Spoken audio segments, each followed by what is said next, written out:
without the tanks and the plunging and like, should we be taking hot showers than cold showers? You want the American dream. You want the life, the liberty, the happiness. But until you get there, until you achieve your goals and make your dreams come true, you know what you have. You have the journey, the hustle, the climb. I'm Kelsey Humphreys, and this is The Pursuit, where I interview the best of the best in person on their home turf about how they got started, how they got to where they are today, and what you can learn from them about success. Prepare to be inspired, equipped, motivated, encouraged, and have a lot of fun. 5, 4. Kelsey, are you ready? I'm ready. Thank you for joining me for another episode of The Pursuit. This one is with Tony Robbins. Tony Robbins, you guys.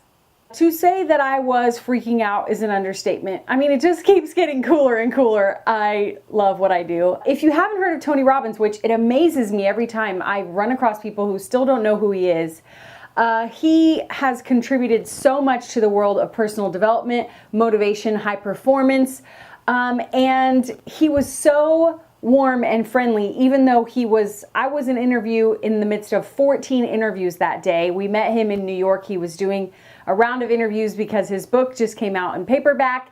And, he was just so kind and generous and just, engaged and present, even though he had so much going on. And I had this kind of side goal with myself that maybe he would kiss me on the top of the head, because he did that with Oprah and other famous people, because he's 6'9", 6'7". He's a giant, and he kissed me on the head.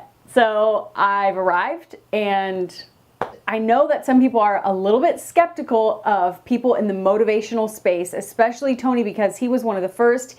He's been doing it forever.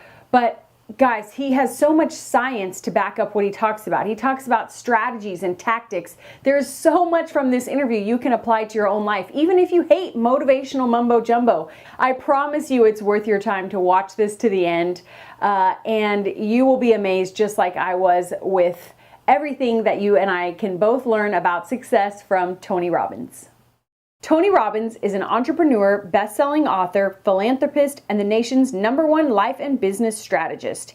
He's a recognized authority on the psychology of leadership, negotiations, and organizational turnaround, and he has served as an advisor to leaders around the world for more than 38 years. He's the author of 5 internationally best-selling books, including his most recent, the #1 New York Times bestseller, Money, Master the Game. He has empowered more than 50 million people from 100 countries through his audio, video, and life training programs. He created the #1 personal and professional development program of all time, and more than 4 million people have attended his live seminars. He has been honored by Accenture as one of the top 50 business intellectuals in the world. Harvard Business Press called him one of the top 200 business gurus, and American Express called him one of the top 6 business leaders in the world, and Fortune magazine called him the CEO Whisperer. As a philanthropist, he feeds 4 million people per year in 56 countries. He has also initiated programs in more than 1,500 schools, 700 prisons, and 50,000 service organizations and shelters. If all that wasn't enough, he personally provided 59 million meals to people in the USA and matched funds to feed 100 million in 2015 alone, through his partnership with Feeding America. Tony, thank you so much for fitting us in today. Thanks for having me on. I know you are super busy, so we are just glad to be here with you. I heard you say in an interview that you are in the business of breakthroughs. Yes. And I love that. And so I want to go back to the beginning of your story, and let's talk about that first breakthrough. I mean, you had an abusive family history, and you were young, out on your own because your mom kicked you out. So what do you think was the first real breakthrough that you had as a teen that started you on your path, and how did you get there? Gosh, there's so many. One of the first ones, I think, was probably just anchoring in when my mom and my dad, I had 4 different fathers. My mom was a powerful woman, so she kicked my 4th father out, whose name I carry, and he adopted me. And when he went out, she decided it wasn't his side, so she kicked me out too by chasing me out with a knife. And I wasn't worried she was going to stab me or anything, but I decided this is freedom, and I've got to find a way to make my life work. But I had no money. I had a 1960 Volkswagen. I worked $40 a week as a janitor to buy and pay for. And so I had no car, I had no money, I had no anything. I went and slept in a person's laundry room, and then I decided I've got to figure out what to do, and I needed to feed my mind because I was so depressed, I was so overwhelmed, I'm missing my brother and sister and feeling just completely out of sorts. So I got on a bus and I traveled 14 miles, I remember, because I ended up running it one time, and I went to this bookstore and I bought this book called The Magic of Believing by Claude M. Bristol. It's the first real book other than maybe Think and Grow Rich or Emerson's essays. And I started on this journey of saying, every single day, I'm going to feed my mind. I'm not going to hope good thoughts show up. I'm going to read biographies. I'm going to find out what makes people tick. I'm going to understand what makes me tick. And I wanted to read a book a day, but I didn't do that. I took a speed reading class, and I read 700 books over 7 years. And they were all personal development, human development, psychology, physiology. And then what I try to do is take anything that I learned and apply it. And then when I applied it, I was 5'1" in my sophomore year in high school. I'm 6'7" now. I tell people the difference is personal growth. Really. But sincerely, I became Mr. Solution because I wanted to help everybody. So I was this little fat guy, and I couldn't lose weight, and I lost weight. And all my buddies are like, "How'd you do that?" And I said, "Well, here's what I did." And they lost weight, and then we all got girls. And that led to, as a young kid, that led to where, if you had a problem, I was Mr. Solution. Especially if you're a girl, I was more motivated to help you. So the breakthrough was really understanding the power of compressing decades into days. That if someone has spent decades of their life and they compress it into a book, and you can read it in an hour or a few days, you have such an advantage, because when you learn by your own experience, it's painful and it's slow. When you learn by other people's experience, everybody knows in the financial world, other people's money is leverage, right? Well, other people's experience is more powerful than other people's money, because you can have the money and lose it. But if you get the experience, you can change it all. So I think that was the beginning for me, and it set me on a lifelong path of hunger. I've never lost my hunger. People ask me all the time, what is the... some of the most successful entrepreneurs in the world, multi-billionaires.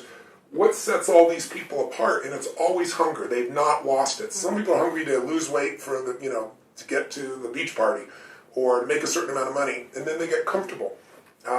The most successful people on earth have never lost that hunger. So that when you're hungry, there's continuous breakthroughs, because you're always looking for answers. That's who I work with. People say, "Who's your demographic?" It's everything. I work with people in every economic realm, from people that are surviving prisoners, kids, to the most successful CEOs in the world. But what everybody has in common is they still have their hunger. Either they're hungry because they're the best and they want that edge, and that's what made them the best, or they're having a birthday with a 0 on it, or they're going through a divorce, or something in their life is making them wake up and say, "I'm not willing to settle anymore, it's time to change." And when that happens, they look for the best in that area, and my name is one of the names that comes up over the decades. Wow, there's so much in that. But I do want to talk about, you started working for Jim Rohn, also in your teens, right? I did. So obviously 17. that was a turning point, because he became a mentor for you. He did. How did you get that job? I had read Think and Grow Rich, and I had gotten involved in personal development, reading these books. And I was at this man's house. I was selling music at the time. I loved music, and I was selling these libraries of music.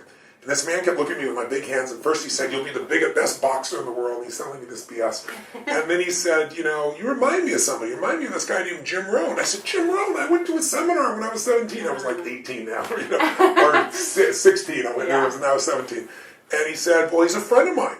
He said, "He's doing a seminar." I said, "I've been to a seminar." He said, "He's doing another seminar down at the South Coast Plaza Hotel in Orange County. Come down and I'll introduce you." So I thought he was actually inviting me to come down and introduce him. I get down to this place. I pull up my 1968 Volkswagen. I'd moved up.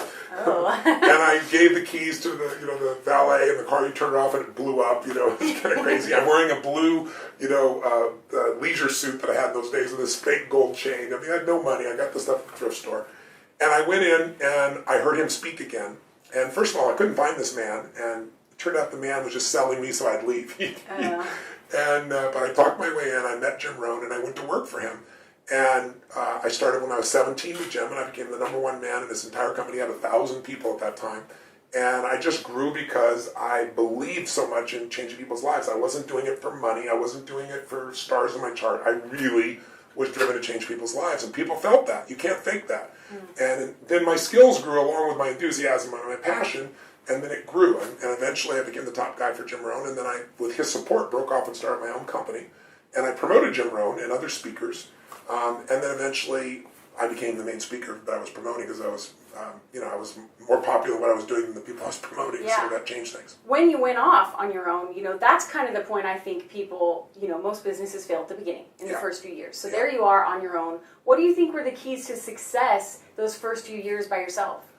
Obsession with adding more value than anybody else ever dreamed of. I mean, my entire life from the very beginning days was, how do I do more for others than anyone else on earth?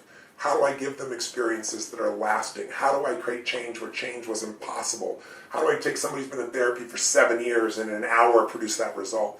And the way I did that was by challenging traditional psychologists and psychiatrists and getting on national radio and saying, give me your worst patient, I'll handle them in an hour, which was pretty abrasive. As a young kid, you can get by with that stuff. But the best part was I backed it up. And so one of the first interventions I did was in Vancouver, British Columbia, Canada. I got on the radio. And this psychiatrist got on the phone and just on the radio live and just thrashed me. You're a liar. You're a charlatan. People like you should not be allowed on the radio. Mm-hmm. And I said, sir, I said, are you a scientist? He said, of course, I'm a physician. Mm-hmm. I said, well, a scientist would never make an assumption. And I said, you've never met me, right? No. You've never met my clients? No. And you're calling me a liar on national radio. I said, you must be stating your hypothesis. Your hypothesis is that I'm a liar and a charlatan, and if you're stating a hypothesis and you're truly a scientist, you got to be willing to test it. Am I right? Yep. He goes, well, yeah. I said, great. I'm doing a free guest event at the Holiday Inn tomorrow night. Anyone hearing my voice can come. I'm going to do a series of demonstrations, and I'm going to take one of your clients and turn them around. I said, share with me somebody that you've never been able to change. I said, I'm sure you got plenty of those. You want to play hardball? I can play hardball. He goes, well, I have patients that aren't ready to change yet. I said, I haven't found any. Of course, I've done 3 therapies total. But I had so much belief. So long story short, he told me this woman he'd been working on for 7 years with a snake phobia. A phobia is not just a fear, it's an uncontrolled response to fear. So like, she dreamed the snake would bite her on the face, and then the adrenaline would shoot through her body and wake her up. And this would happen 4 to 7 times a night. Oh my goodness. 7 years.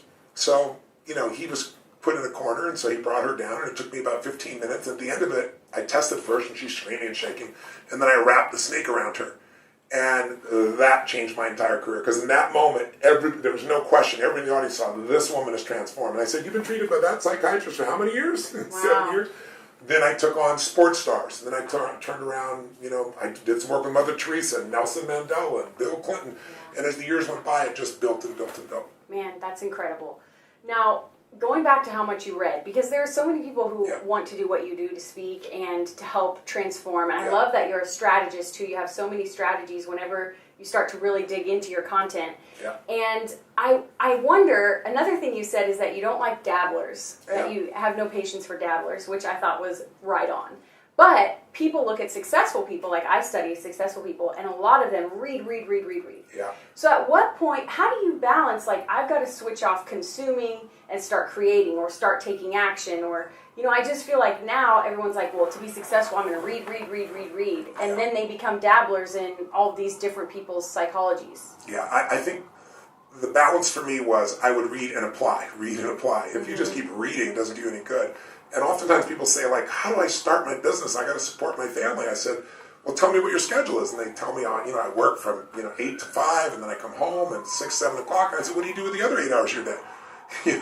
Because that's what it takes in the beginning. It takes some time to educate, and it takes time to execute. Mm-hmm. And I really believe that if a person is just reading all the time, that's not going to do anything. It's like whatever you learn, you got to apply it and make mistakes and uncover what you really know versus what you don't know. And I really believe there's a great book I'd recommend people read called The Talent Code.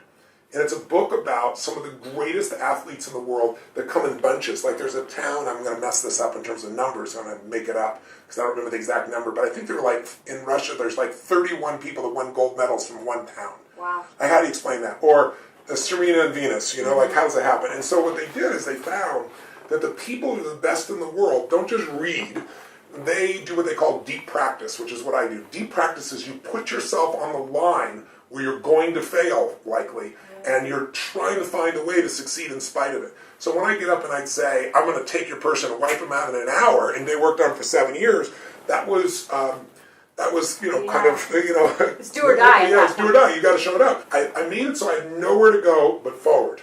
I put a wall here, and I pushed it into myself, so I had to push myself forward. And when you have to deliver, when you do what they call deep practice, where you're at your edge, it's not practice that makes perfect, And some people say perfect practice makes perfect.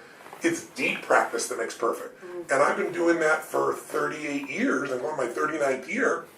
So when you do that for 39 years with people, with 50 million people from 100 countries, I could be an idiot.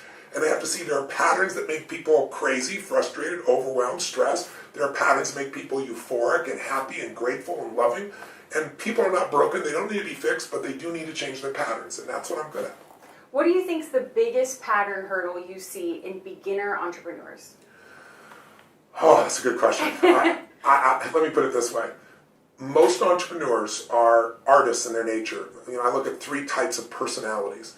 An artist is somebody that has a tremendous gift, a skill, an ability, a talent, like an athlete. Curry is in the NBA is an incredible artist. Some people, their art is sales. They can sell ice to an Eskimo. Some people, it's writing software. They're incredible. Or designing clothes. And most businesses are started by an artist who says, I can do it better. But they don't realize that as you start to try to grow a business, you're the most talented employee you have in the beginning and the cheapest one, right? Yeah. And now you have to hire other people, and they're not going to do as good a job, and it ties people into this negative effect. What I really see is the biggest mistake that these individuals make is they don't understand business. They get in because they want to do good work for their client. And most of them, as you know, 96% are gone in 10 years. And the 4% that survive, they aren't necessarily profitable. 5% of all businesses ever crack $1 million gross, not net profitability, gross. Yeah. And you have 0.0006, so it's 6 out of 100,000 businesses will ever do 10 million gross. So I say to people in business, I never encourage people to get in business. I try to push them away because it's too hard. If you don't have the internal drive to make it through that psychologically, you're better partnering with somebody. You're better doing something else. I think underestimating business is the challenge. And I always say that 80% of the chokehold on the growth of any business is always the owner, it's the leader, and 80% of that is their psychology, and 20% is skills. Like, if you don't know how to market, you're in trouble. Most entrepreneurs get in trouble because they don't know how to read their financials. They don't have a clue. I didn't either. It's like you can go out on a plane on a day like today that's a decent day, and you can fly if you're a pilot with what they call visual flying rules. So you can look out around you and you can fly. You get in a storm, you better be able to read those instruments or you're going to die. And most entrepreneurs don't know how to read those instruments. They look down and they see profit and loss, and they go, oh, I made a profit or I made a loss, and they have a beer either way. One to drown out the pain or the other one to celebrate, right? And profit is a theory, as you know. Accounting is a very special language, and unless you understand how to use accounting to make better decisions, until you learn how to understand and measure things in a way that gives you better decision-making capability, then you get broadsided. And, profitability, you get a lot of profit and no cash. So I think not understanding the full aspect of a business, not managing your own psychology, and not knowing your numbers would be 3 critical things that I think sabotage most businesses. Back in the beginning, in let's say your first decade, yes. What was the average day like for you back then? Oh my God. 20-hour days without exaggeration, sleeping 4 and 5 hours, 5.5 hours being the most I'd sleep, cramming like crazy, learning, practicing, articulating, finding ways to do things, scheduling myself in the most insane environments where no one's going to listen, and I figure out how to get through to them and shake them. I remember I went in this one little office, it was a real estate office, to speak one day, and there's supposed to be 25 people there, and 7 showed up, and 3 were drunk from the night before, and 1 was smoking a big cigar, and the phones were ringing, and I had to learn how to come in and take control of those rooms because I want to make a difference, and I learned how to do it. Over the first decade, for sure, it was pure will, it was 20-hour days, and then I still have 20-hour days, my wife would tell you. I'd say more like 18 or 19. But the difference, I do more with my pinky today than I could do with all my focus before. Because as the years go by, as you build your skills and your talents, you have more to give. You build a brand if you really deliver for decades, like I have. You build a brand that becomes impeccable, and it opens doors for you, so it makes it much, much easier. But you got to get to that point.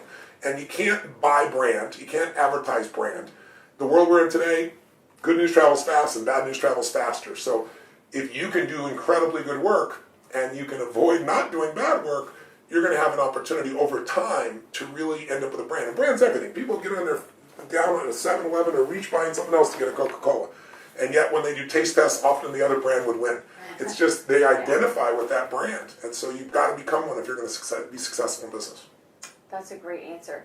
You are probably familiar with the Property Brothers on HGTV. I interviewed them last year, and Drew Scott is a big fan of yours. Oh, wow. And so when I posted that I was going to interview, he wrote in a question, which I thought was really cool. Okay, cool. So he wanted to know how you balance work and family, which a lot of people, I'm sure, wonder about that. Yeah.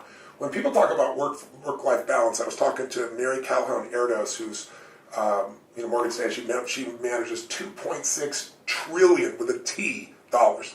Probably the most influential woman in the financial world, brilliant woman. And I asked her, because I was interviewing 50 of the smartest financial people on the face of the earth. I said, I know you're a very deeply caring mom and wife, and how do you balance all that? And she said, Tony, she goes, I read this in one of your books. She quoted from. She goes, there is no such thing as work-life balance. There's only work-life integration, and I really believe that in my soul. So in my companies, my wife and I, we live our mission together. We're 24/7, 365 together, and we love it. Because we're driven by the same things. One of my sons is a partner in several of my financial businesses. One of my other sons is in the coaching business. My daughter's an actress and, totally different business, but she cares for people the same way. So there's a common denominator within our family. We're all so mission driven that we don't have to separate the two. When your family is involved in your mission, you're not pulled apart. You're pulled together in the same direction. I think the hard part is so many families have totally different lives, and they come together when they're exhausted and try to have a relationship together, and I think that's really hard for people today. I always encourage people to say, listen, in your partnership in life, you want to find somebody who's your best friend, because intimacy and passion is easy to turn on, but friendship is not. And if you have a friend who shares your values and your mission, and then if you're privileged enough to do things together as a business owner, I find that to be the greatest possibility of that work-life integration. That is a great answer. And I was watching you talk to Oprah. You did her an interview on OWN, right, Yes. a couple years ago. And she asked, like Jessica and Charles wrote in, they both asked, everyone wants to know about your stamina, how you do these events. Because for those of you that don't know, he's basically walking the length of a marathon on stage and speaking and doing all of these, you're... gesticular. How do I say that? So it's not just walking. Crazy is another word to yeah. say. So it's not just Leaping off the walking. page. Well, I got to think about it. Most people won't sit for a 3-hour movie that someone spent $300 million to make. And here's little me with a little music that I select and my voice and my insights. And I got to hold people for 50 hours in a weekend and they vote with their feet and no one leaves. Like Oprah said to me, Tony, I love you, but I can't sit anywhere more than 2.5 hours. Don't be offended when I leave. Yeah. And I said, no problem, but don't be surprised if you stay. And, at the end of 12 hours, she was literally standing on a chair in front of her own camera going, this is the greatest experience of my life, right? Yeah. So I know how to capture that. But part of where the energy comes from is it's psychic energy. I do things physically. I train incredibly hard. My trainer has trained some of the greatest boxers and some of the greatest athletes in the world. And anybody who interviews them, I say, who trains the hardest of anybody? He says, Tony Robbins. Wow. Because I get on stage and I've got to do, usually I do somewhere around 16 to 18 miles on the first day, and I do 26 to 27 miles on the third day. We start at 8:30 in the morning, I go to 1 a.m., there's 1 hour break, you can leave anytime you want, no one leaves. And it's because when you're doing something you dislike, a minute feels like an eternity. When you're completely fulfilled, like all your needs are being met, time disappears, right? So I'm not doing it for the time, I'm doing it to serve people. And so that sense of serving gives me so much energy. And I'm not inside me, I'm in that audience. I'm feeling them. If I was inside me, I couldn't hold the audience. Right. I'm with them completely. I can feel what's happening over here, And I'm all over that room. I don't just stand on that stage. There's 10,000 people in that room, and you never know where I'm going to strike, which keeps people really engaged. And so I think to have that, obviously it's not just the night before. You have daily practices. Without doubt. So tell us about some of the daily rituals, both health and mind, that you do every day. Well, I'm not a vegan anymore. I was for about 14 years. I do eat fish, but I have a very clean diet. My wife loves desserts, and she's got me to enjoy those with her. So we have our where we go perfect, and then we go off and go have some fun and enjoy it. But daily, I start out every single day. I have my normal workouts, but I start the day by jumping in a freezing cold water, and I do that as a mental discipline for myself, as well as for your lymph and for taking out irritation and inflammation in the body. So I drop in 56-degree water, and I do it, A, to teach my brain when I say we're going to do something, we do it now. And I have such a habit of it now that there's no hesitancy. And I find there's no hesitancy anywhere else where I want to say to my brain, we're going to do this. I think self-mastery is the most important first lesson. And then I have a cryotherapy unit, which takes the body down to minus 250 Fahrenheit, minus 250, which sounds like you'd burn, but it uses nitrogen, so there's no water. And it takes the inflammation out of my body, because there's tremendous inflammation doing what I do for a living with a level of intensity. And then, I have a whole series of yogic practices I do for my flexibility, strength training that I do. I've got Billy Beck as my trainer. He's been rated the #1 trainer in the United States. And so I'm committed to being physically ready to deliver. And then emotionally, I start every day by doing what I call priming. I don't hope that I'm going to wake up feeling great, because I don't all the time. I mean, I'm exhausted last night. I had 3 hours sleep, and today I've got 15 media interviews, right? It's a full day, and then tomorrow and the next day, because my paperback and my book's coming out. So, what I do is I start my day with, I promise myself 10 minutes to prime myself. What does that mean? I change my body massively. I do a set of movements that change biochemistry, proven. And then I just do 3 things for 10 minutes, because my philosophy is, if you don't have 10 minutes for yourself, you don't have a life. There's no excuse. Right. And I'm not a big meditator, and I don't believe in trying to not think, because it's not possible. So what I do is I concentrate for 3.5 minutes on just 3 things every morning that I'm incredibly grateful for. And I pick one of them, and I make it really simple, like the wind on my face or the smile on one of my children's faces. So I don't just have to have a giant thing to be grateful. And the reason I go into gratitude is most people are wired for stress. They're wired for fear. They're wired for pissed off. And they've got a dirt road to happiness. And neurologically, the more you go into a state, the more wired you get to do it automatically. So I know that fear and anger are the things that mess people up. You cannot be grateful and be fearful simultaneously. You can't be angry and grateful simultaneously. So what I do is I wire myself every morning in a very associated way that makes me feel that feeling. And it's such a beautiful balance. Then I do 3 minutes of prayer for those that I love and for my own healing. And then I do 3 minutes where I think of what I call my 3 to thrive. What are the 3 most important outcomes I'm working on over the next 90 days or 6 months or 12 months? And I see them as done, completed, finished. I give thanks for it. And then I'm done. And sometimes, frankly, it almost always goes longer than 10 minutes. But once you commit to 10 minutes, and that's all you got to do, it feels so good that I'm usually there for 15 or sometimes as much as 20. But I don't hope I'm going to show up well. It's like, an athlete doesn't hope they're going to have muscle. You work it out. And the silliest question I get asked, I've gotten asked for, my entire career is, like, you really have down days, don't you? I mean, you're not happy all the time, are you? Of course I'm not, but I've built this set of emotional muscles where I have I used to be depressed or sad or worried or whatever for days on end, Now I might experience that for 90 seconds. It's really? 90 seconds? I have a 90-second rule. I call it a suffering rule. Wow. It doesn't matter how much money you make. I mean, I sit down with billionaires that they have everything they ever dreamed of, and they're still unhappy. They're still suffering. And the reason is, most of us, our happiness is tied to everybody else behaving the way we want. Well, I've got 1,200 employees in 18 companies. We do $5 billion a year in sales. What are the chances of everybody on 3 continents doing what I think they should be doing correctly? Right. It's not going to happen. So then you'd be stressed all the time. So I've just decided life is too short to suffer. Too short to live in stress. And when I'm stressed, I'm not there for my kids. If I'm stressed, I'm not there for my wife. If I'm stressed, I'm not going to give my best to myself or my family or my audience. So it's not that I don't get pissed off or angry or frustrated. That would be a total lie. It's just I won't tolerate it. We all get what we tolerate. And we think of that in other people, but I believe the most important thing is you get what you tolerate in yourself. If you're going to tolerate feeling sorry for yourself or being pissed off and saying I have a right to do that, you have a right to do it, but it makes everybody else miserable. And to me, there's nothing worse than an angry rich man or rich woman. You just want to slap them. Yeah. They've got everything and they're still unhappy, but that's the nature of the human brain. Our brains are 2 million years old.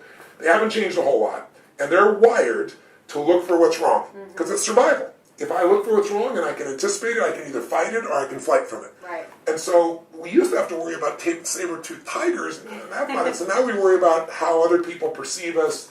Do we have enough money in a world where half the planet lives on $2.50 a day? So if you're broke in this country, you're better off than 99% of the planet. Yeah. We make things bigger than they are. And so I try to keep that in perspective. I also interview people regularly that have lost their legs, their arms, their eyesight. Anyone who's been through the worst tasks that's still happy and happier than most people have everything going for them. And I've made that a study. So my whole focus is really helping people have an extraordinary quality of life. That means life on your terms, not mine. You might have that idea as to be a great writer and have 3 perfect children. Or it might be to paint, it might be to do poetry, it might be to build $1 billion company. I don't know what it is. I just know whatever's right for you, I want you to have it, but I know you need to master the skill of achievement, taking your vision, making it real, but you also have to master the art of fulfillment, because lots of people achieve, but very few people are fulfilled.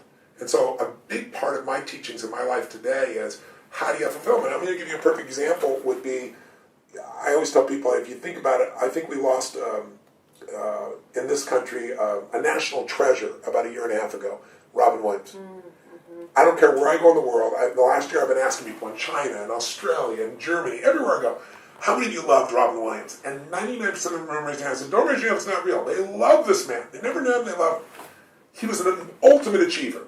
He wanted to make the whole world laugh, he did it. He wanted his own TV show, he did it. He wanted the #1 TV show, he did it. He wanted to make movies, he did it. He wanted to win an Academy Award for not being funny, dramatically, he did it. He had a beautiful family, he wanted that, he did it. He made more money than he could ever spend. And he hung himself. Yeah.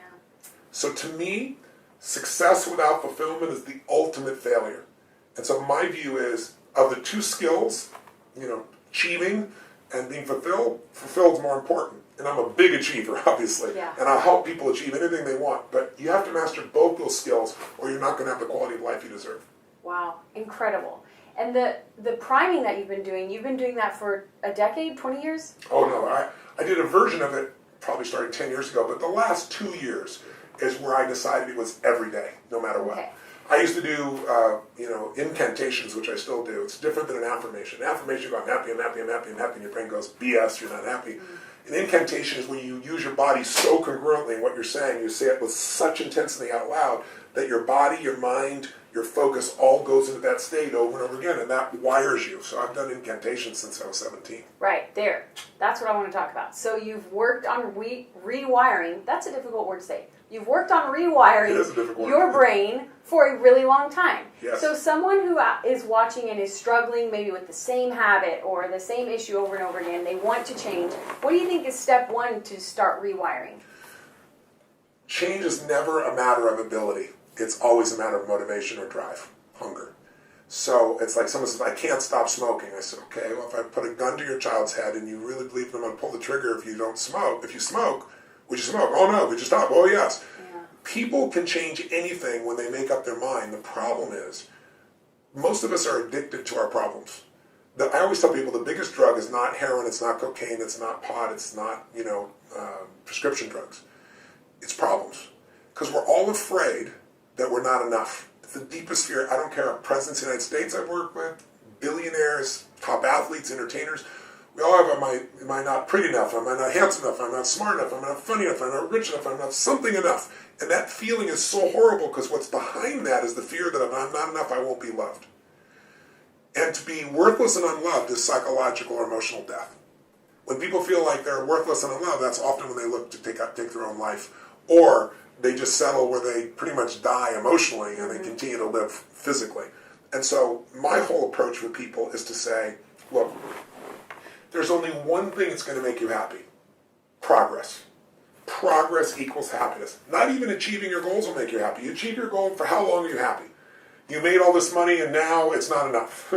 You got all this acknowledgement and now what, right? It gets old. If you sit at the table of success too long, you'll get bored, you'll get fat. So progress is growth. We all grow or we die. Your relationship's growing or it's dying. Your business is growing or it's dying. There is no plateau. When you're in that plateau, you're on the way down. And so my whole focus is how do you help people make progress? Because even if you're massively overweight, but you really start making progress, you're going to start to feel excited. And progress never ends. The training never stops. That's the life that I live, and that's why I feel the level of joy and fulfillment. That's why I want to help so many people, because I know what it means. Wow. So going back to your daily rituals, because I know after people watch this, they're going to want to try and do some of the things you do. How can the average Joe, Ethan wrote in asking about this, do the hot-cold thing without the tanks and the plunging? And, should we be taking hot showers and then cold showers? What can we do? The value of it is the discipline. The value of it is the change in your lymph system. There's a health benefit to it. It's been done for thousands of years. People go in the cold and then go into the saunas, for example, in Europe. you can go, most places you can go work out usually have a sauna and very often a cold pool as well. You can take freezing showers. This is a way to kind of alter your state. But this is just one thing. It's not the only thing. I think the priming is even more important because you want to, if you consistently lay down the tracks, in talent code they explain that if someone is really good at something, they've been at their edge over and over again, but what they're building is myelin. Myelin is the white stuff in the brain. And myelin is like the connection on a, do you have dial-up or do you have, what's the word I'm looking for? Glass, right? Glass is instantaneous, dial-up, remember the old experience of dial-up. Well, the more you do something with enough intensity and with enough focus on doing it as well as you possibly can, the more myelin you build. So when you see somebody who's a great dancer, great singer, and they can do it easily, or they say, Tony, how do you get up and do 50 hours with no notes, or a 6-day seminar, there's no notes, and you keep people riveted. Well, it's not my first rodeo, right? Yeah. I've done this a million times, and I always tell people you get rewarded in public for what you practice in private. Yeah. You look at somebody who's so talented, they weren't just born with a talent. They might have, a great body or strength or fast twitch muscles, but they maximize that. And that was done by this practice that nobody else sees. And so I want my invitation to people who say, what practice? I'd say, every day stand guard at the door of your mind. My original teacher, Jim Rohn, taught me that. And what that meant was feed your mind, because if you don't feed your mind, weeds are automatic. So 30 minutes a day of reading or listening, because when you're driving in your car, I believe in net time, no extra time. You're working out, you're cleaning the house, you're driving your car. Why wouldn't you feed your mind during that time so that you're stronger than you've ever been before? Physically doing something each day, even if it's 10 minutes, that gets your heart moving, gets your body moving, that puts you in that state that, I always tell people, fear is physical. You can feel it in your throat, your gut, so's courage, right? So if I go and I pound weights really hard, or I do a quick, intense sprint, or I go in that cold water, there is a flush of your entire body. And when you do that with your body, your mind gets stronger as well. They are so tied together, the mind and body. And then I think the third practice is deciding what you're really after that excites you, that will get you up early and keep you up late, and finding a role model that's done it or something like it, so you don't have to reinvent the wheel. You'll still do your own unique approach, but why wait? It might have taken someone a decade to figure something out, or two, and I can figure out what they do in an hour or a week or a month at the worst case.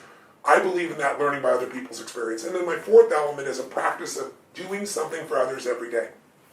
I was in San Francisco as an extreme example, but a fun example. And I saw, I follow the news, obviously, and I care about homeless people, and there was this article about these nuns in the Tenderloin district of San Francisco. I don't even live in San Francisco, obviously. But they were being kicked out. They were being evicted, and they're dealing with the poorest of the poor, and they're about to be on the street themselves, and no one was doing anything.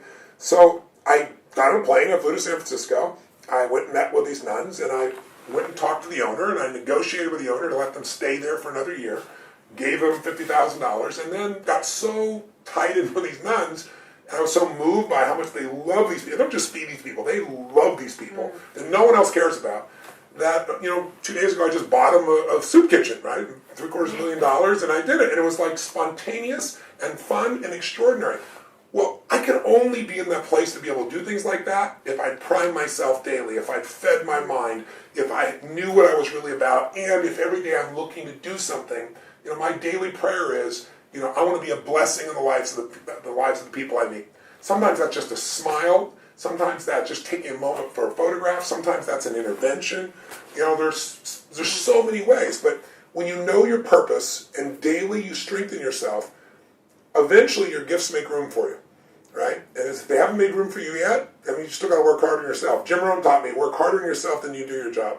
If you can become more valuable, if you can become smarter, if you can have more to give people, the more valuable you become to other people in the marketplace, the better you're going to do. So that's why I really believe that focus on adding value is the most important thing. You've got to add value within yourself so you can add value to other people.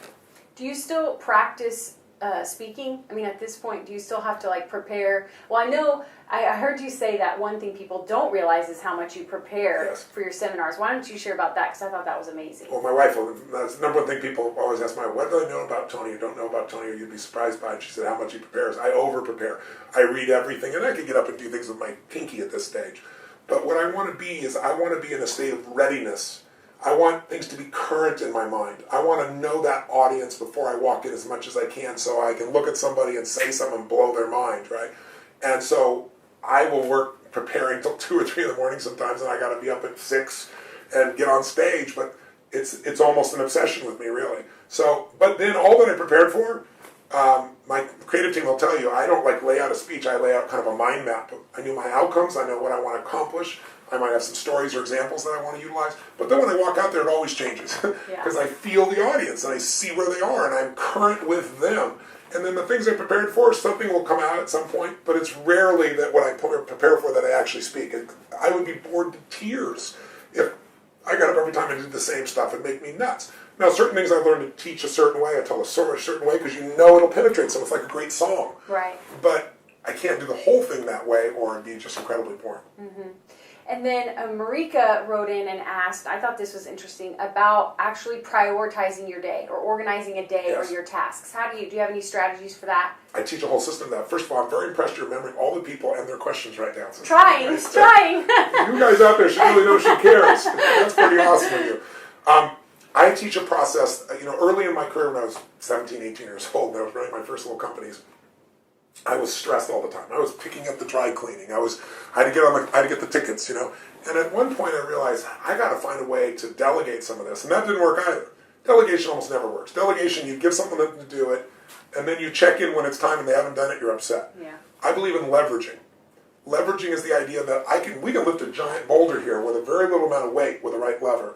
If I work through you and with you, if I can get you to understand what I'm after and why I'm after it, but I'm going to let you come up with your own ways to do it.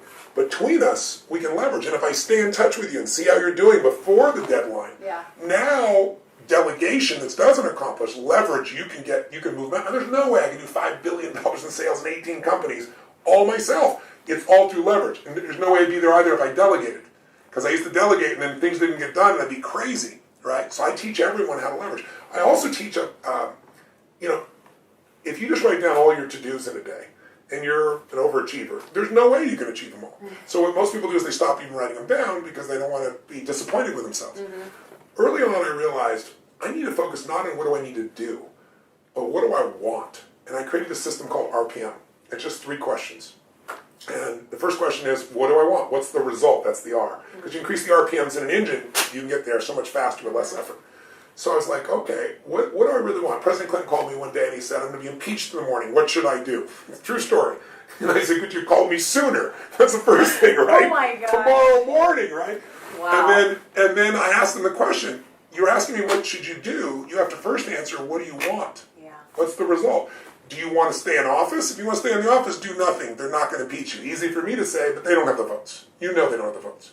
I said, if you want to have the respect of the American people, then you have to do something different. Right? If you want to feel congruent, like you're living what you might have to do something different.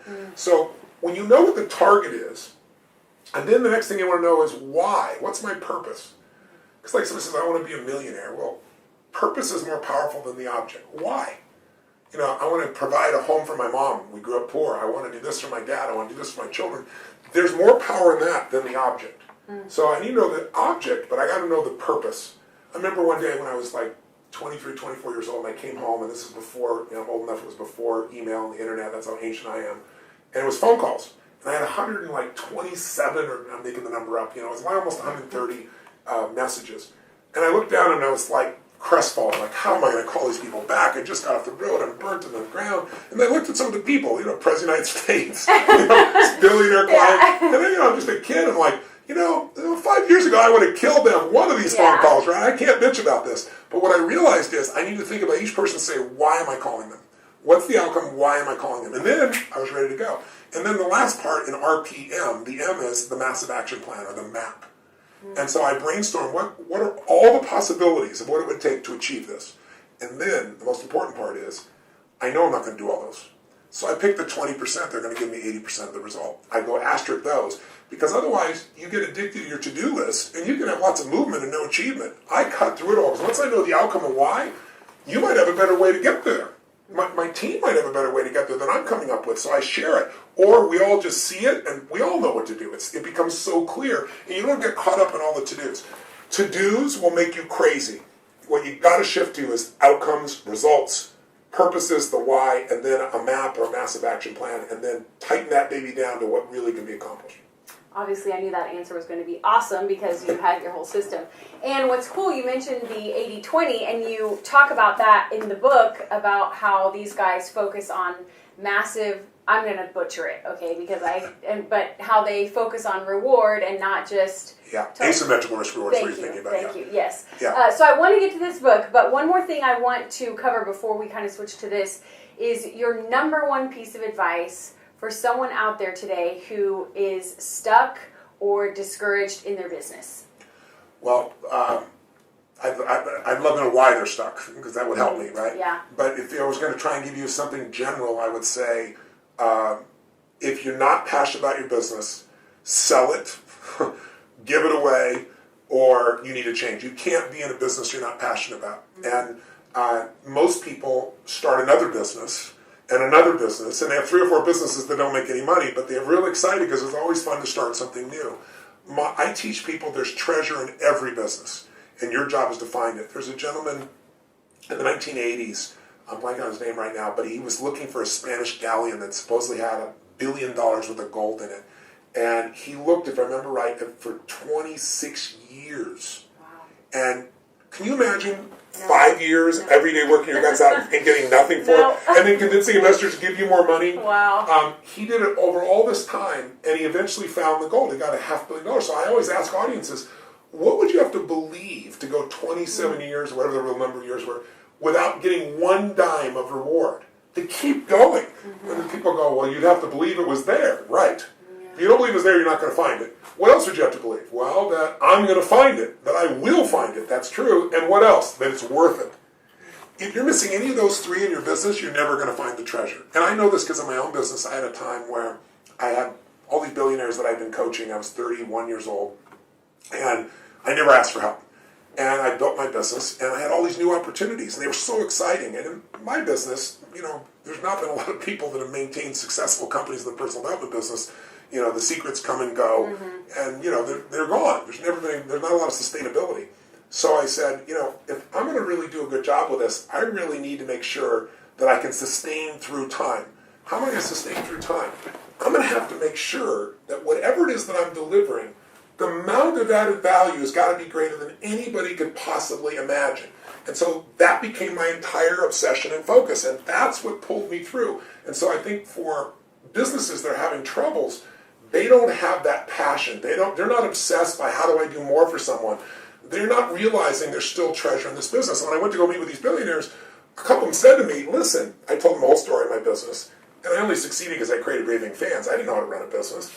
And they said, Tony, you're so new at this. You got to go back to your business. I'm like, yeah, but it's such a lousy margin business. I'm going to do it because I love it no matter what. And they go, Tony, there's treasure in that business. And that very business they told me about, I sold for half of it for $200 million, 15 years later. And back then, that business wouldn't have been worth $5 million, right? Because I believed the treasure was there.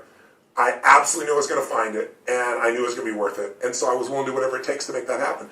Having 3 or 4 more children, more businesses, before you've mastered one, guaranteed way to fail. Yeah, great advice. And obviously he just said he sold half of that business for $200 million. So you obviously know about money. But what I think is interesting is that there's none of your personal opinion in this book. I didn't want it to be that. I wanted this book to be literally a reflection of the best minds in the world. And I had access, because most people don't know, I've been coaching Paul Tudor Jones, who's one of the top 10 financial traders in the history of the world, for 22 years, and he hasn't lost money in 22 years. There's no one in this category that can say that. So I have learned so much from Paul, but I thought if I could also get Warren Buffett, if I could get Ray Dalio, most people don't even know his name, he's the largest hedge fund in the world, $160 billion. You need a $5 billion net worth, not a billion, $5 billion, and $100 million for him to even talk to you. Now he won't even do it for that. I got access to these people, and I wanted to do what I do best, which is take the complex and make it simple enough that anybody could really take that information, follow the 7 steps, and produce the result. And what I'm really proud of is in this thing is I asked all of these people, asked them a question at the end. I said, like with Ray Dalio, I said, look, you're coaching, the Prime Minister of China called during my interview with him, and he had to leave to coach him for a little while. Wow. That's like how potent this thing is, right? A big hedge fund where billionaires put their money is like maybe 15 billion. He's 160 billion. He's 10 times their size, right? And he's averaged 21% for 23 straight years. Not bad. So I asked him, I said, if you couldn't give any of your money to your kids, not a dime, but you were going to make sure that they were going to be financially well off or wealthy, what principle, what distinction, what strategy, what portfolio would you give them? I asked everybody this. I got so many great answers, but Ray Dalio's was the best. He said, Tony, I literally obsessed on that for 15 years. Because he said, I have 1,500 employees. And he said, when I pass, I don't just want my kids to do well. I want all of the nonprofits that I'm supporting, all the charities to do well. And I'm not going to be here. And he said, so I need to figure out how can I create a portfolio that would do well in any market. He said, I was obsessed with wanting to know, why is it that all financial planners tell you get a balanced portfolio as you get like into your 50s, right? Designed as you get older to protect you in case the market drops. But it doesn't protect you. If you look at 2000, 2008, what went down? Everything except cash, right, in 2008. And he said, those people got killed.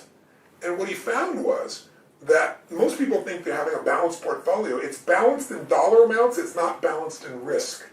And so, equities, stocks, are 3 times more volatile than bonds. So if you got like a 60-40, 60% in stocks and 40% in bonds, which would be typical balanced portfolio, 50-50, you're actually 90% at risk, only 10% protected. And when the market melts down, you get killed. He said, there's got to be a better answer. So long story short, he explained to me his answer of how he's done this, where he's able to make money in almost every single market that exists. And afterwards I said, Ray, I said, you really gave me something genius here. But I said, you didn't tell me the amounts. It's like you told me to make a chocolate cake, and you said, use some chocolate, but I can't make a chocolate cake without the right amounts. Wrong amounts not going to work. He goes, that's so true, Tony, but I can't give you my secret sauce. And I said, he goes, you got to have a $5 billion net worth. He gave me the whole thing. I said, that's not true. You won't take anybody's money now. You've maxed out. And you're giving away half your net worth. You're that giving. Give me the secret sauce. Let me help the average person. So he said, I can't do it because there's leverage involved. And I said, design one without leverage. He goes, well, it wouldn't be perfect. I said, your idea not perfect. They call him the Steve Jobs of investing, as everybody else's idea perfect. He goes, let me think. And I got chills down my spine when he literally said, let's try this. And I started writing down what he's telling me. It's like the master telling him. And then he says to me, go test that. Past performance doesn't mean future performance when something's done for 2 years or 5 years, even 10. He said, test that formula over the entire modern history of investing, 75 years, and see what you get. So I hired 2 firms to do it. The one guy called me at 11:30 at night. He said, I've got to talk to you. He goes, this is unbelievable. I said, what? What happened? He said, it's made money 85% of the time. And the 15% when it lost money, the most ever lost in 75 years. Think about it, 2008, 50% drops. 2000, all the huge drops. The most ever lost is 3.9%, less than 4%.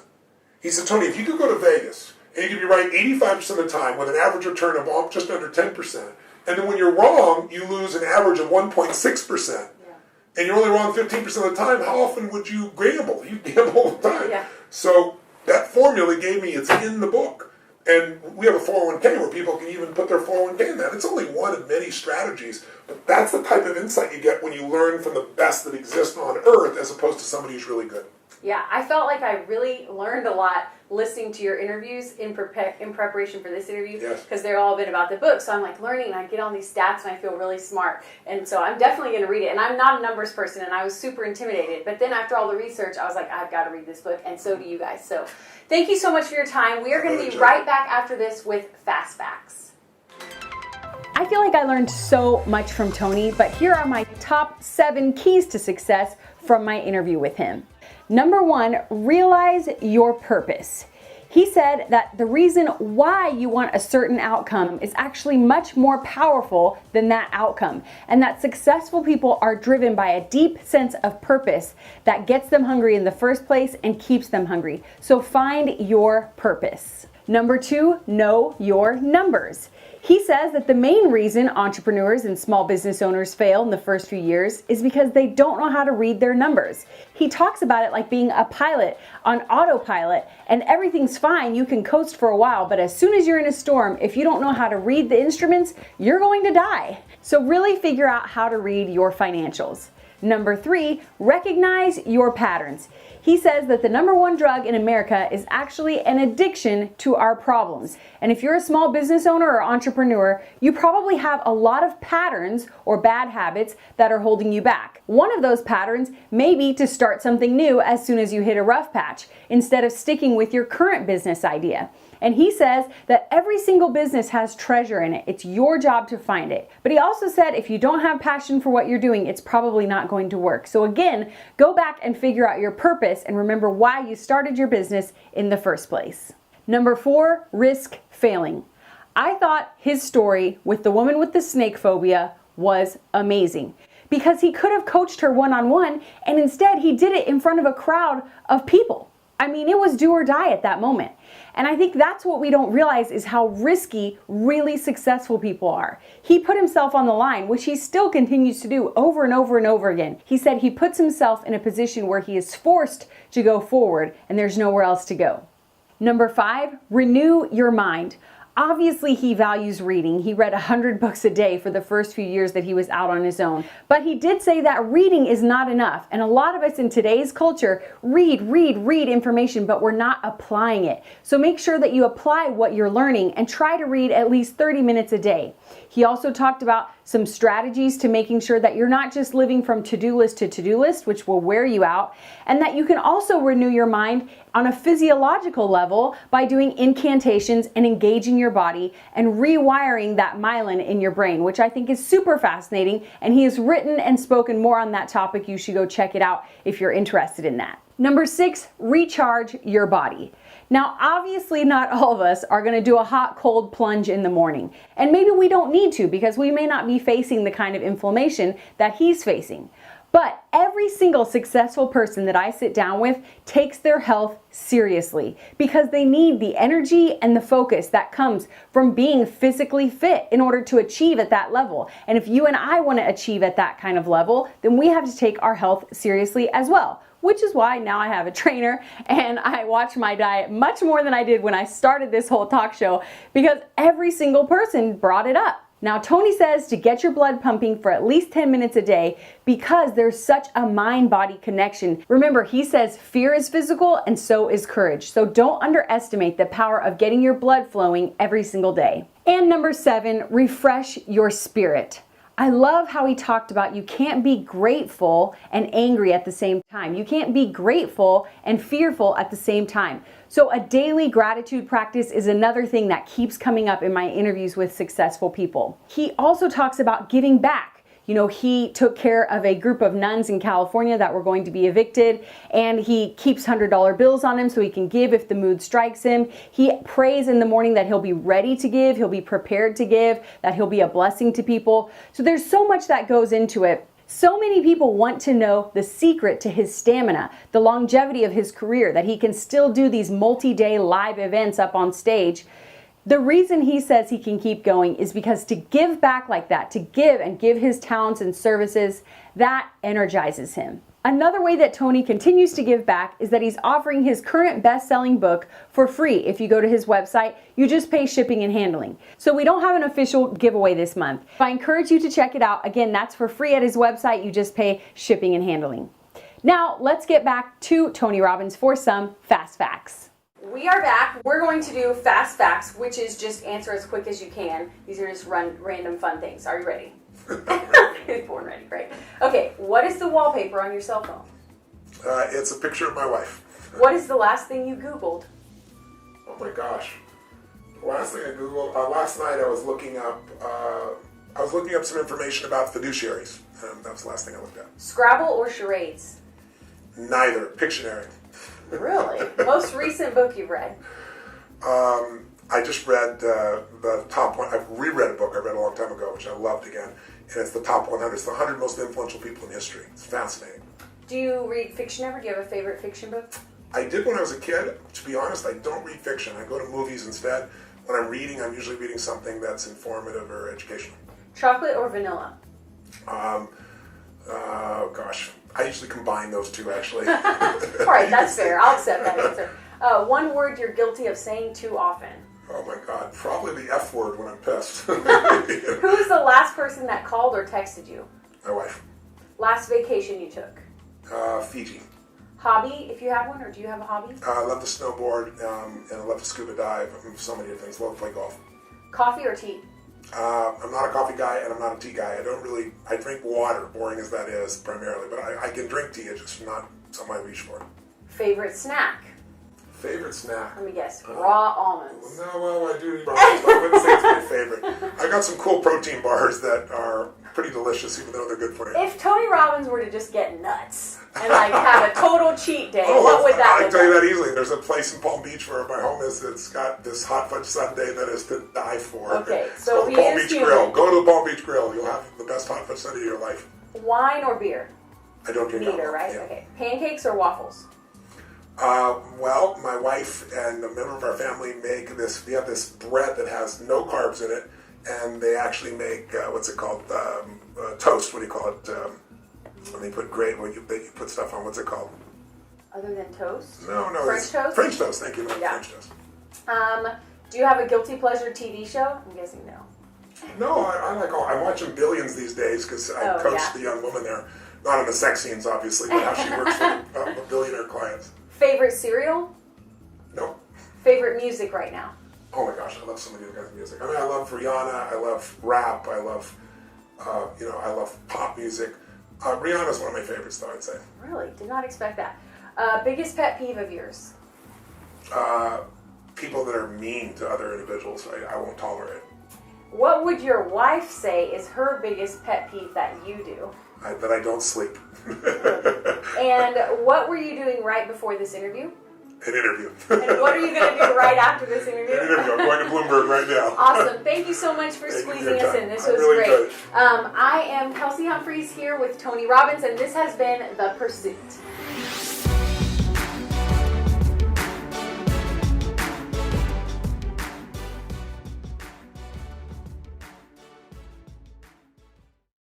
Between Tony and Brendan Burchard last month, I feel like any minute now, Oprah's people are for sure going to call and be like, Oprah wants to be on your show. Don't you think?